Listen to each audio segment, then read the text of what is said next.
cho nên nó nhớ cho tàu vào đào thấy cho vài rồi nó muốn này trâu nó su đi vào nó chơi muốn này ra còn muốn đi chợ phao muốn này ra cổ hú đi nó cho này cho vài rồi nó cho tàu vào đào muốn này bây giờ cho mình rồi nó nè bây giờ mình gọi bữa trẻ phố mình giờ với thì lúc trẻ thì nó nè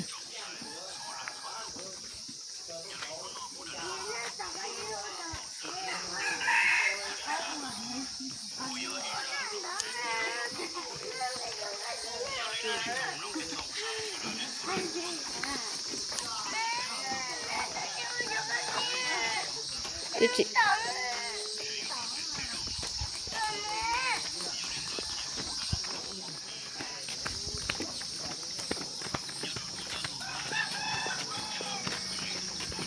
bây giờ mình rò sổ chạy sổ nó nè rò sổ chạy sổ nó mình gọi để đi nhưng rồi chạy sổ nó có tất lưu kể đâu có tưởng đâu mà mình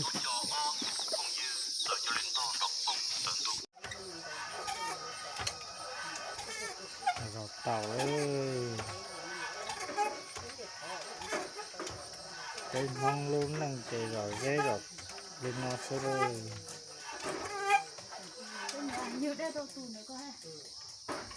chỉ trong này nhá hồn trong này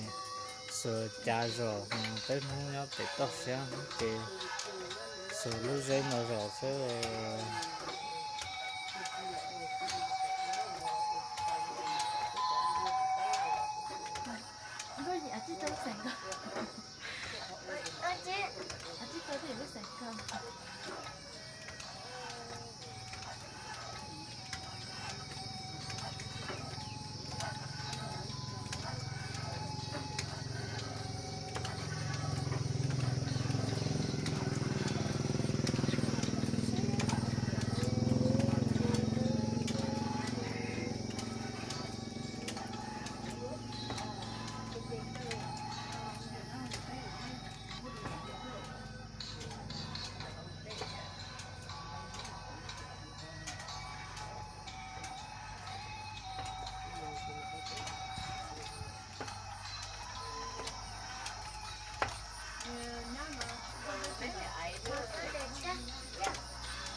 cho tao mà thấy là có con rừng cầu đi nó nữa